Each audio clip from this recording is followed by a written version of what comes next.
Hello everyone, welcome to my class. Students, हम पढ़ रहे थे अचीवमेंट टेस्ट, उपलब्धि परीक्षण, और आज की क्लास में हम बात करने वाले हैं उपलब्धि परीक्षण अर्थात अचीवमेंट टेस्ट के उद्देश्यों के बारे में। क्या क्या पर्पस होते हैं इन अचीवमेंट टेस्ट के, इनके बारे में आज की क्लास में हम जानने वाले हैं।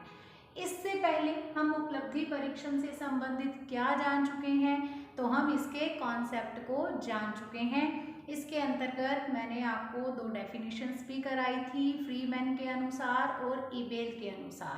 तो कॉन्सेप्ट के लिए आप इससे पहले वाली वीडियो देख लीजिए। और आज की क्लास में हम बात करेंगे अचीवमेंट टेस्ट के पर्पस क्या रहते हैं, उद्देश्य क्या रहते हैं, इनके बारे में। यहाँ पे आपके समक्ष कुछ बिंदु मैंने लिख रखे हैं। इन्हीं बिंदुओं से हमें अचीवमेंट टेस्ट के पर्पस अर्थात उद्देश्यों के बारे में जानकारी प्राप्त होगी। तो चलिए एक एक करके इन पॉइंट्स को पढ़ते हैं और उपलब्धि परीक्षण के उद्देश्यों को जानने का प्रयास करते हैं। देखिए, सबसे पहला जो उद्देश्य है वो है शिक्षण अधिगम उपलब्धियों का समयबद्ध आकलन।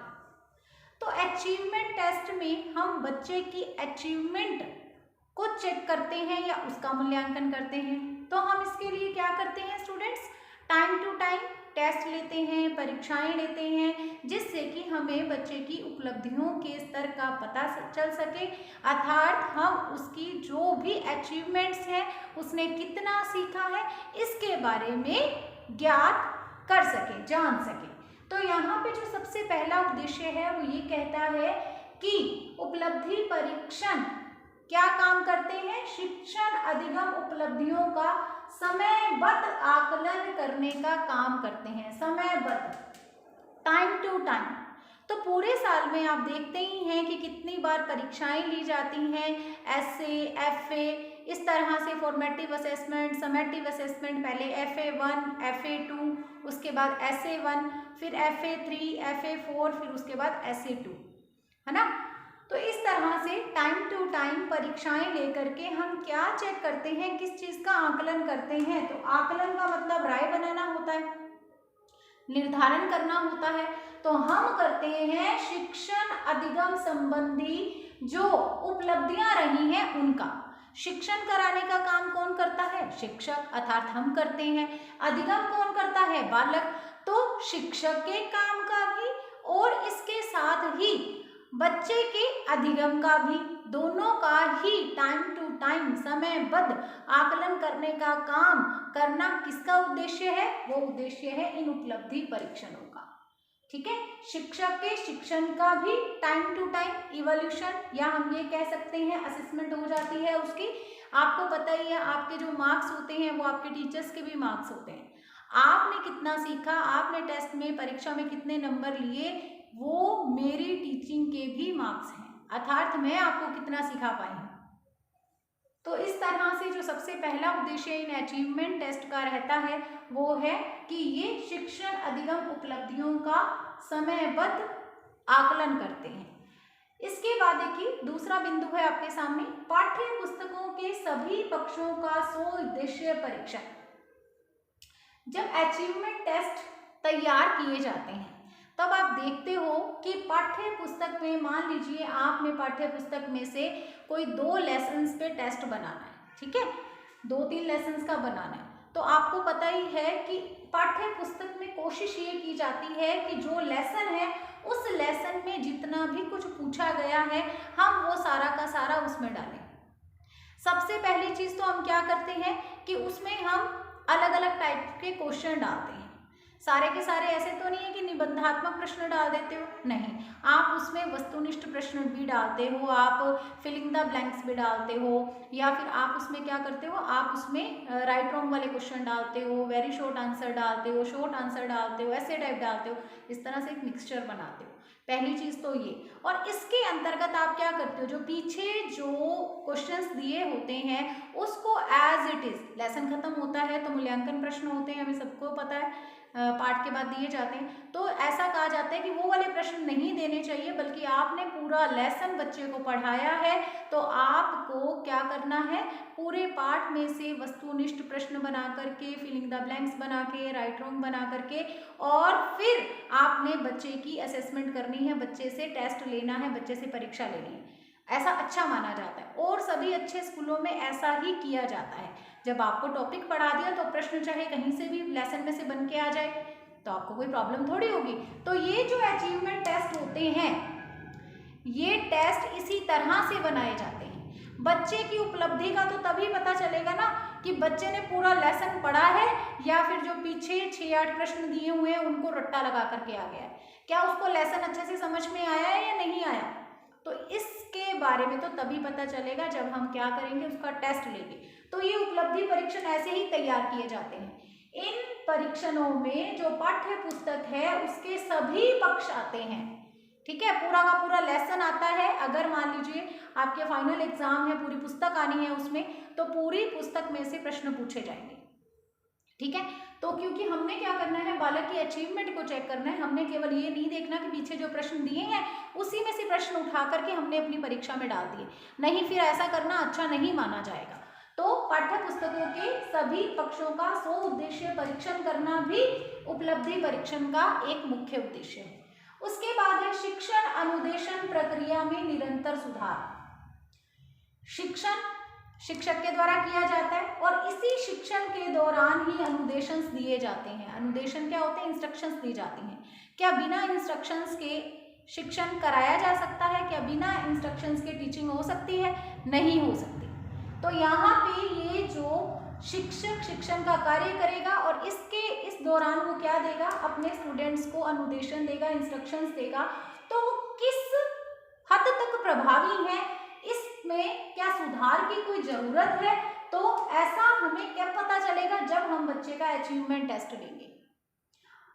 कक्षा में अध्यापक बच्चों को क्यों पढ़ाता है, ताकि वो उनके व्यवहार में परिवर्तन ला सके और उनकी अचीवमेंट्स को बढ़ा सके, उनके उपलब्धि स्तर को उच्च कर सके, इसीलिए पढ़ाता है ना।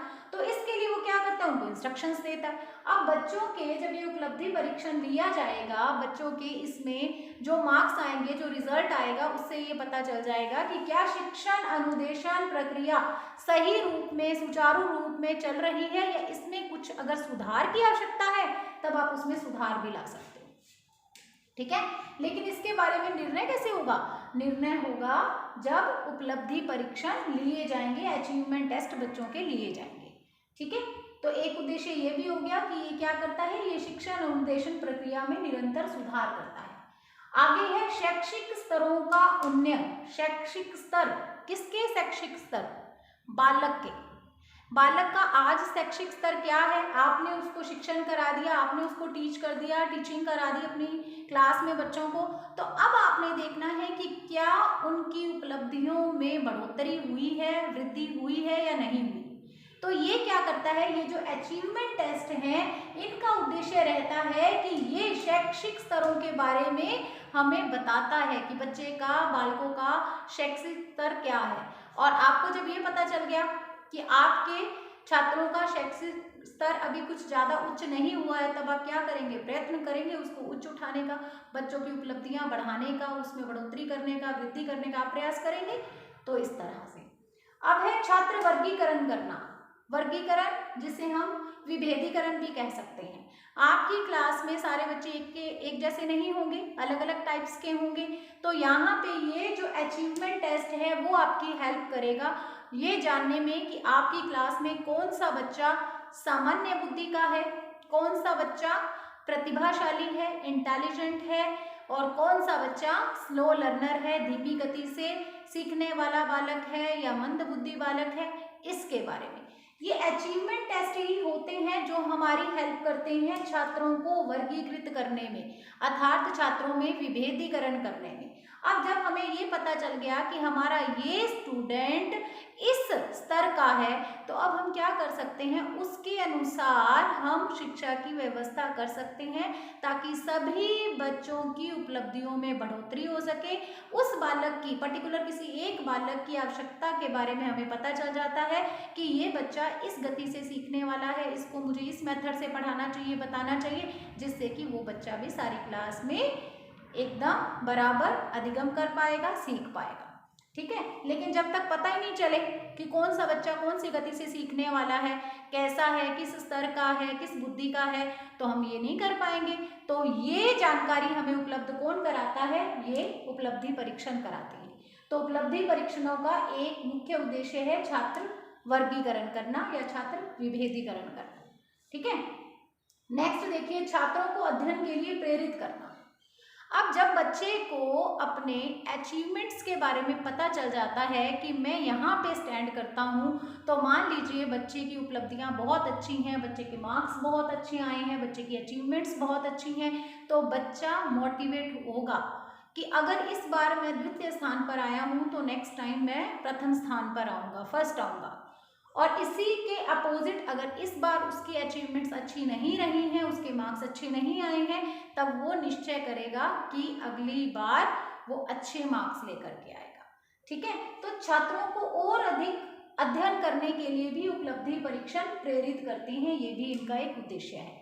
उसके बाद देखिए, शिक्षकों की कार्यकुशलता का आकलन। ये तो मैंने अभी बताया, आपके जो मार्क्स होते हैं वो हमारे भी मार्क्स होते हैं। आप अपने स्टूडेंट्स को जो पढ़ाते हो, उनके जो मार्क्स होते हैं, जो उनके अचीवमेंट्स होती हैं, वो आपकी अचीवमेंट्स भी होती हैं। अगर बच्चे अधिगम अच्छे से कर रहे हैं तो इसका मतलब आपने शिक्षण अच्छे से कराया है। तो ये उपलब्धि परीक्षण के जो रिजल्ट्स होते हैं वो शिक्षकों की कार्यकुशलता का भी आकलन कर देते हैं कि शिक्षक अपने कार्य में, अपने सब्जेक्ट में कितने कुशल हैं, अपनी टीचिंग में कितने कुशल हैं। उसके बाद है पाठ्यक्रम, विषय वस्तु एवं शिक्षण विधि में सुधार। फिर से वही बात है, हम अपनी क्लास को पढ़ाने के लिए बहुत सारी शिक्षण विधियों का, अलग अलग शिक्षण विधियों का प्रयोग करते हैं। तो जब बच्चों के मार्क्स आते हैं, जब बच्चों की अचीवमेंट के स्तर के बारे में, उपलब्धियों के स्तर के बारे में हमें पता चलता है, तो हमें उससे ये क्लियर हो जाता है कि हमारे स्टूडेंट को हम जिस शिक्षण विधि से पढ़ा रहे हैं, क्या वो उचित है या उसमें कुछ चेंज लाने की जरूरत है। उस विधि को छोड़ करके अगर किसी और विधि को अपनाया जाना चाहिए तो हम ऐसा कर सकते हैं, इसमें कोई प्रॉब्लम ही नहीं है। ठीक है, इसी तरह से पाठ्यक्रम में अगर, विषय वस्तु में अगर कुछ सुधार की आवश्यकता है तो इसके बारे में भी हमें जानकारी मिलेगी, तभी तो सुधार लेकर के आएंगे। तो ये जानकारी किसके थ्रू मिलेगी, इन अचीवमेंट टेस्ट के जो बच्चे के मार्क्स आएंगे, जो भी रिजल्ट आएगा उसके थ्रू। ठीक है, तो अचीवमेंट टेस्ट का, उपलब्धि परीक्षण का एक उद्देश्य पाठ्यक्रम में, विषय वस्तु में और शिक्षण विधियों में सुधार लाना भी रहता है। ठीक है, चलिए अब यहाँ पे हैं आपके सामने नेक्स्ट वाले पॉइंट्स। 9th पॉइंट है विद्यालयी वातावरण में आवश्यकता अनुसार परिवर्तन लाना।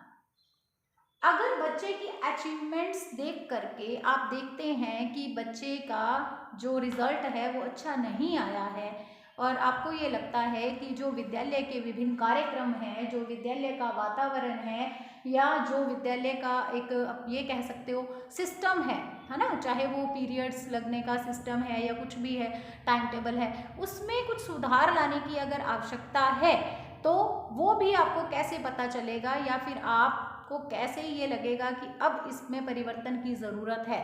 तो ये परिवर्तन आना चाहिए या नहीं आना चाहिए, इसके बारे में हमें बताएंगे ये उपलब्धि परीक्षण, ये अचीवमेंट टेस्ट। इनका एक पर्पस ये भी रहता है कि ये विद्यालयी वातावरण में आवश्यकता अनुसार परिवर्तन लेकर के आते हैं। अगर बच्चों के रिजल्ट्स अच्छे नहीं आ रहे हैं और हमें ये लगेगा कि अगर हम विद्यालय के वातावरण में, अगर उसकी जो समय सारणी है उसमें अगर कुछ बदलाव लेकर के आएंगे तो हमें ये लगता है कि फिर बच्चों की अचीवमेंट्स बढ़ जाएंगी, बच्चों की उपलब्धियों में बढ़ोतरी हो जाएगी, वृद्धि हो जाएगी, तब हम इसके लिए प्रयास कर सकते हैं।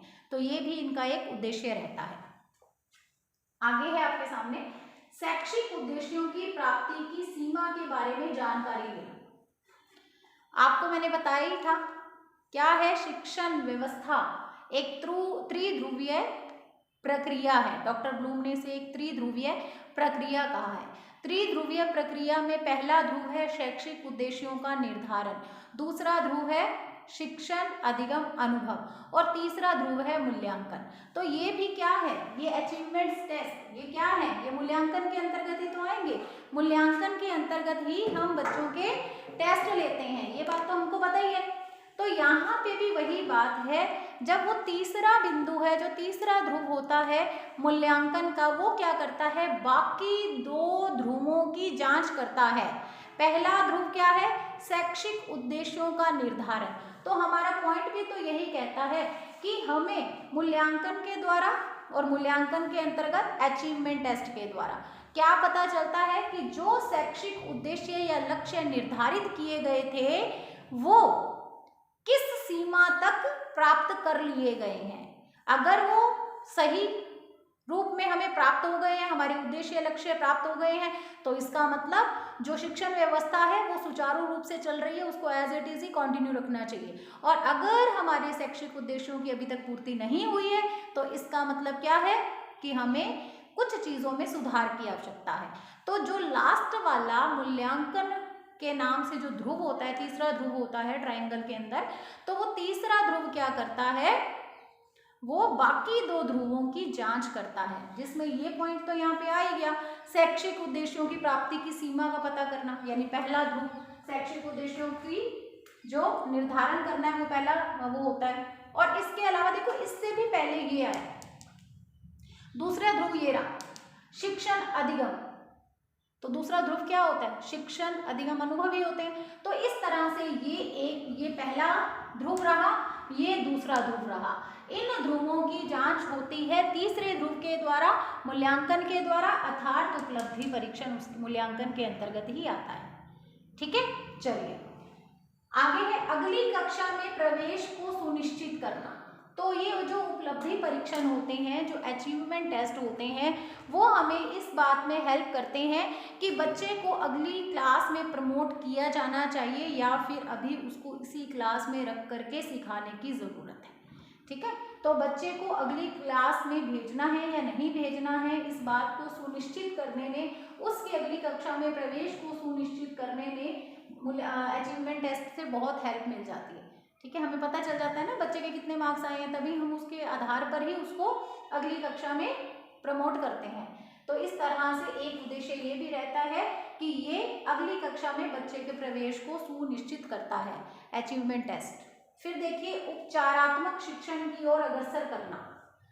एक होता है निदानात्मक शिक्षण और एक होता है उपचारात्मक शिक्षण। निदानात्मक शिक्षण मतलब निदान करना, यानी कारणों का पता लगाना कि बच्चा सीख नहीं पा रहा है तो क्यों नहीं सीख पा रहा है, तो कारणों का पता लगाना। और फिर उपचारात्मक शिक्षण में जब कारणों का पता चल जाता है तो फिर हम क्या करते हैं, उपचार करते हैं, अर्थात उसकी समस्या का वो क्यों नहीं सीख पा रहा है उसके लिए हम प्रयास करते हैं।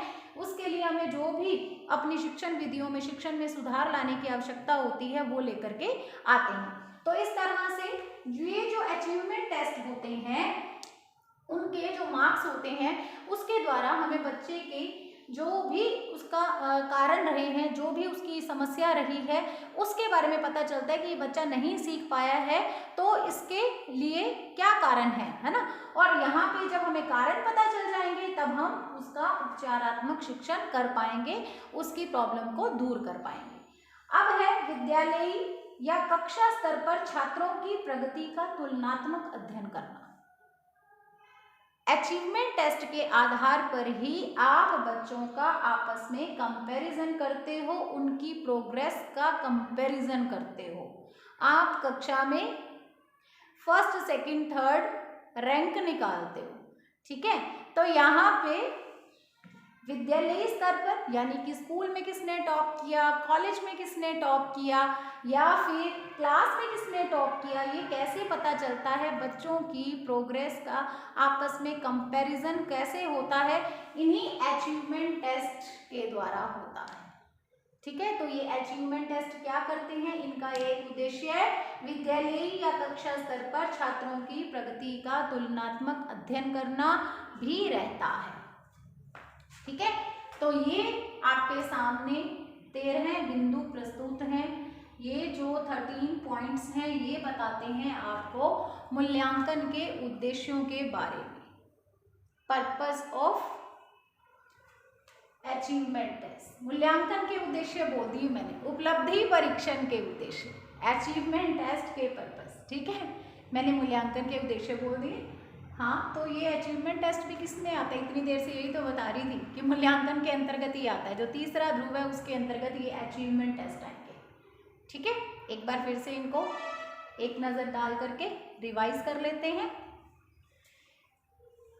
तो पर्पस क्या है, सबसे पहला शिक्षण अधिगम उपलब्धियों का समयबद्ध आकलन करना, पाठ्य पुस्तकों के सभी पक्षों का सोद्देश्य परीक्षण, शिक्षण अनुदेशन प्रक्रिया में निरंतर सुधार, शैक्षिक स्तरों का उन्नयन, छात्र वर्गीकरण करना, छात्रों को अध्ययन के लिए प्रेरित करना, शिक्षकों की कार्यकुशलता का आकलन, पाठ्यक्रम विषय वस्तु एवं शिक्षण विधि में सुधार, विद्यालयी वातावरण में आवश्यकता अनुसार परिवर्तन लाना, शैक्षिक उद्देश्यों की प्राप्ति की सीमा के बारे में जानकारी देना या लेना, अगली कक्षा में प्रवेश को सुनिश्चित करना, उपचारात्मक शिक्षण की ओर अग्रसर करना, विद्यालय या कक्षा स्तर पर छात्रों की प्रगति का तुलनात्मक अध्ययन करना। तो ठीक है स्टूडेंट्स, आज की क्लास में हमने उपलब्धि परीक्षण के उद्देश्य पढ़ लिए हैं, पर्पस पढ़ लिए हैं। अभी इन से रिलेटेड, अचीवमेंट टेस्ट से रिलेटेड अभी और भी मैटर है जो हमने पढ़ना है। एक तो इसके प्रकार आएंगे अचीवमेंट टेस्ट के, तो उसके बारे में हमको जानना है। इसके अलावा अचीवमेंट टेस्ट की इम्पोर्टेंस के बारे में, इससे क्या फ़ायदे होते हैं। वैसे तो पॉइंट्स यही होते हैं, मैं आपको बता दूँ, अगर आप अपनी इंटेलिजेंसी का यूज़ करें ना तो पॉइंट्स यही होते हैं, लेकिन केवल महत्व आएगा तो क्या, जो उद्देश्य हैं वही तो महत्व में आएंगे, लेकिन फिर भी हम तो अलग अलग करके आपको पढ़ाएंगे। क्यों पढ़ाएंगे, क्योंकि हमने तो सारा का सारा आपको ज्ञान देना है इससे संबंधित, ये टॉपिक है और इससे संबंधित हमने तो संपूर्ण ज्ञान देना है। लेकिन मैं तो वैसे बता रही थी कि उद्देश्यों में भी महत्व आ चुका है, पॉइंट्स यही होंगे, तब आप देख लेना भले, ठीक है। तो इसके अलावा मैंने बताया महत्व पढ़ेंगे, इम्पोर्टेंस पढ़ेंगे और इसके साथ ही टाइप्स भी पढ़ेंगे, ठीक है। लेकिन कब पढ़ेंगे, अभी नहीं पढ़ेंगे, आज की क्लास में नहीं पढ़ेंगे, अब हम इनको पढ़ेंगे हमारी नेक्स्ट क्लास में, नेक्स्ट वीडियो में।